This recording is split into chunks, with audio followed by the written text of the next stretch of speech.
Hello and welcome to Entirely English, the online English school and the YouTube channel dedicated to helping people understand the British. We are doing a series on British superstitions at the moment, and of course, you can go and look at the playlist for all of them. Today's episode, let's say, is superstitions regarding driving.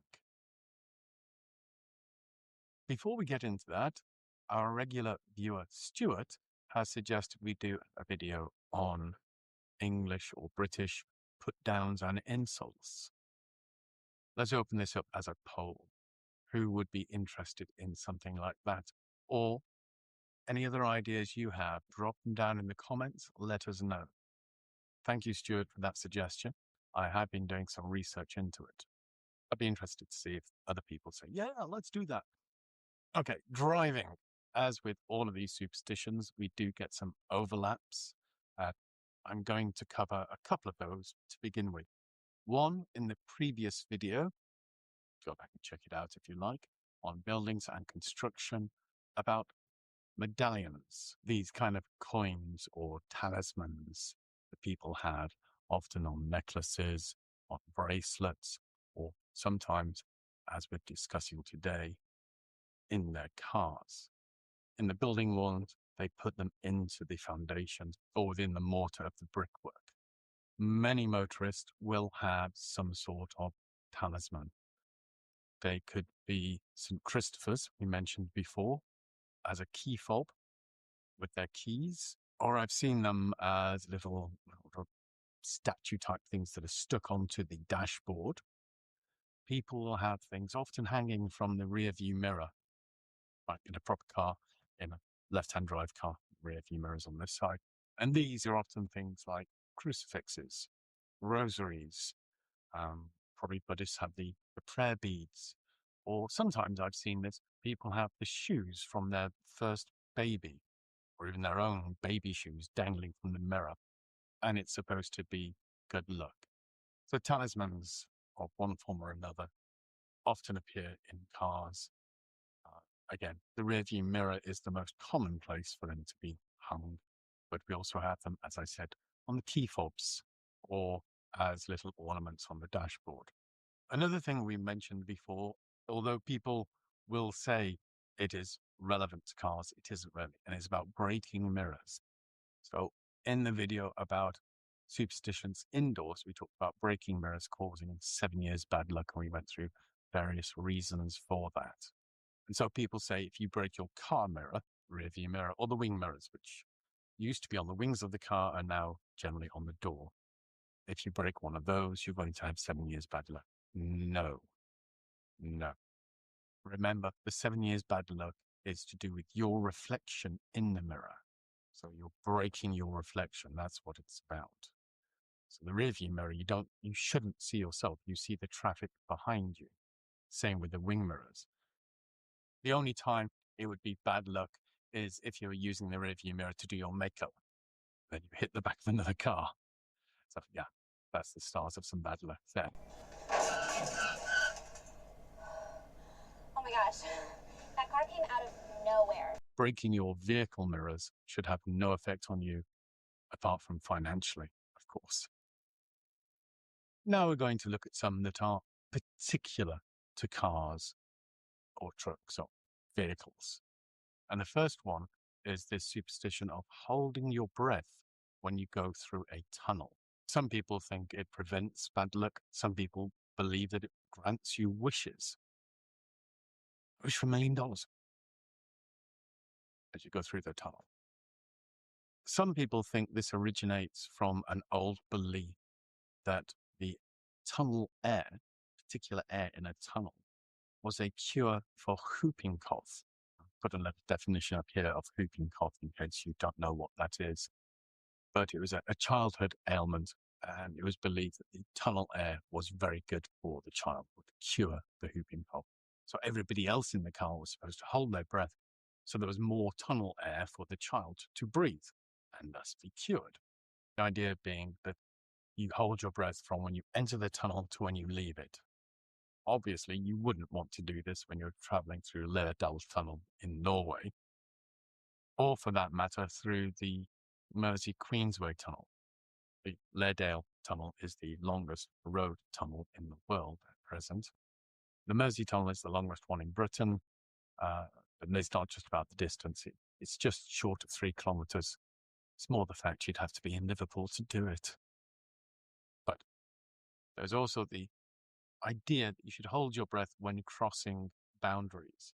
For example, when crossing the border between one town and another, or one shire and another. So when you go across the border from Oxfordshire into Bedfordshire, at that border, you should hold your breath. It was some idea about evil spirits lurking on the borders.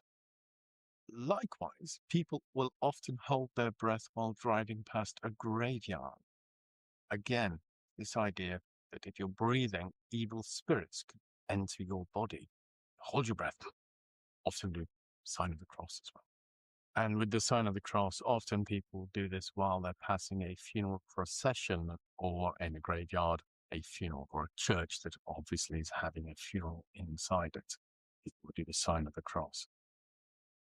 It's, again, this sort of twofold thing. On the one side, you are protecting yourself from any evil spirits or ghosts that might want to possess you.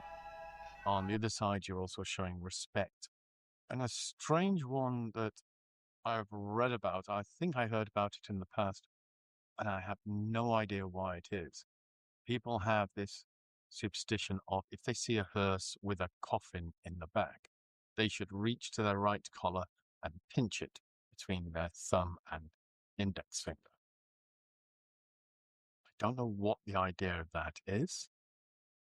If you do, if you know where this comes from, maybe it's something that came to us from Europe or Israel or some other country in the past, Romans or something, let me know. I don't see what this does apart from take one of your hands off your steering wheel and perhaps cause a crash. But maybe there's a reason for it. That is a superstition. See a hearse with a box in it. Do that.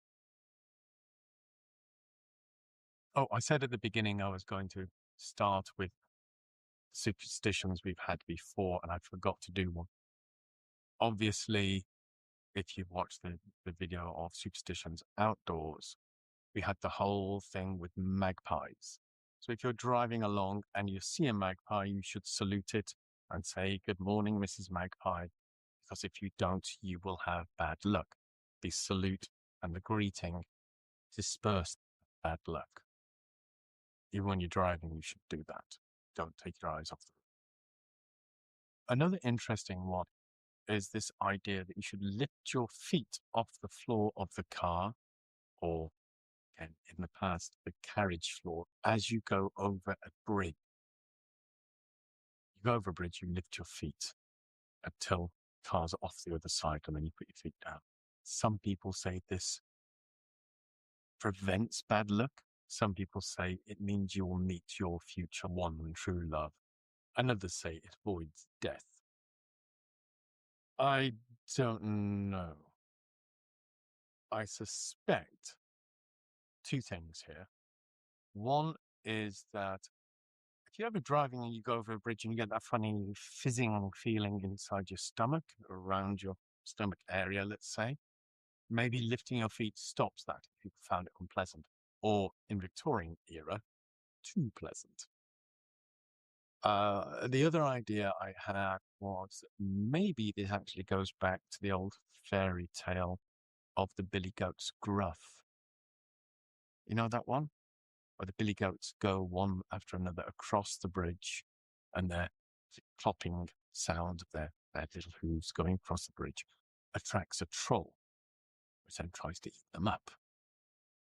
Maybe this idea of lifting your feet is symbolic of not making a noise, not attracting the troll or any other bad fortune. Tell me what you think about that idea. Now, with driving, many people have superstitions when it comes to taking their tests. Some people will not eat the same breakfast or wear the same clothes as they have done on a previous day when they took the test and failed, thinking one of those things might be a bad luck attractor. Other people will try to wear the same clothes or eat the same food as a relative who has passed their test, thinking their luck will pass on to them. Obviously, what they should do is learn, but people have superstitions. And some people will refuse to take their tests on certain dates. Obviously, again, Friday the 13th.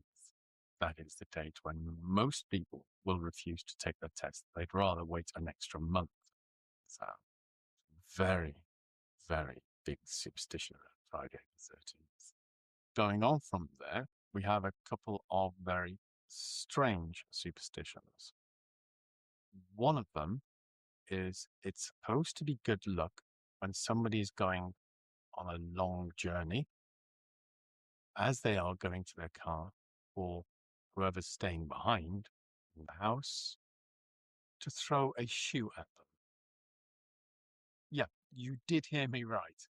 As they're walking to the car, the person in the house will take off their shoe and throw it at that person. And it's supposed to bring good luck.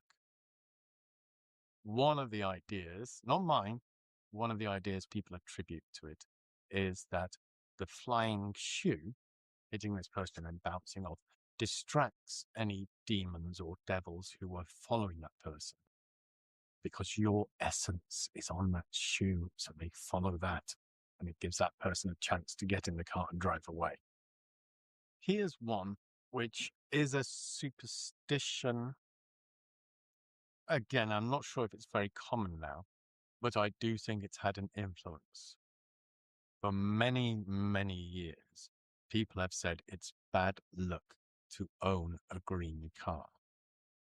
If you look online, you'll find lots of people discussing it, saying, oh yeah, my first car was a green car and I crashed it within a week. People really think green cars are bad luck. No evil spirits are attracted to green cars or nature is insulted by it. Nothing like that. Just statistically, according to people, those who own a green car often have accidents and can die from those accidents. I have a suspicion, again, it's not founded, but tell me what you think. Green paint in the past, before we had big regulations on additives in paint, green paint had a very high concentration of lead in it. And lead, as you probably are aware, when you're exposed to lead for a long time, high concentrations, it can actually send you insane. So there is a possibility if people are driving green cars, they're touching the car all the time. The insides of the cars used to be painted with the same paint as on the outside. I think most inside of cars now are just plastic, but all the metal inside was the same paint. So it's possible that, yes, there were more accidents with green cars, but because of the lead content affecting the minds of the drivers. Just throwing that one out there, tell me what you think. But certainly today, look for yourself. There are fewer green cars on the road than any other color. White, reds, burgundies, blacks. Loads of them. Green, somewhere. But the one I'm going to leave you with now is about hitchhikers. I've been told in America and the Baltic countries, certainly one of my ex-Russian students told me, you don't pick up hitchhikers. Hitchhikers are bad luck. And I suppose if we look at American films and things, the idea is that there's so many psychopaths hitchhiking around the country, you could end up in a box in a field somewhere, chopped up into little bits. But historically in Britain, we've always considered giving hitchhikers a lift a good thing. It's good luck. It's more about karma. Doing something good for somebody will return to you in the future. So you help somebody who's walking from one town to another. You stop, let them in your car, you drive them to their destination, you have a nice chat on the way. And in the future, maybe you run out of petrol somewhere, somebody will stop and help you. Goes around, comes around. Certainly when I'm driving, if I see a hitchhiker, I will generally give them a lift. And that goes back to when I was a child, a teenager, and I would go hitchhiking quite often. Every weekend I'd hitch from one town to another. It's often a nice way to travel. So picking up hitchhikers generally is not a bad thing. Obviously, if they're standing at the side of the road with a machete dripping blood. Darren, we better turn around. Why? Because I've seen enough horror movies to know any weirdo wearing a mask is never friendly.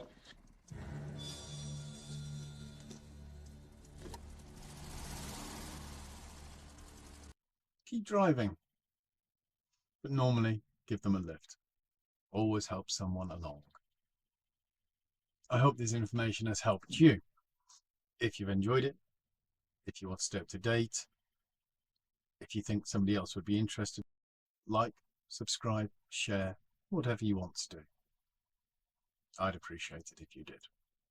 And I'll see you for the next one, which I think is going to be about gardening. And then I think there's just one more after that. Unless somebody comments another idea of superstitions that I've forgotten. You see, the problem is we take them for granted. We just accept these things. We don't even think about them. We see a funeral, we do the sign of the cross. We don't think it's going to bring good luck or protect us from devils. It's automatic. So there may be a whole range of superstitions that I haven't even thought about because it's just normal for me. So if you have any ideas, tell me. Okay, the next one should be up in just a few days. Have a great week. See you soon. Bye-bye.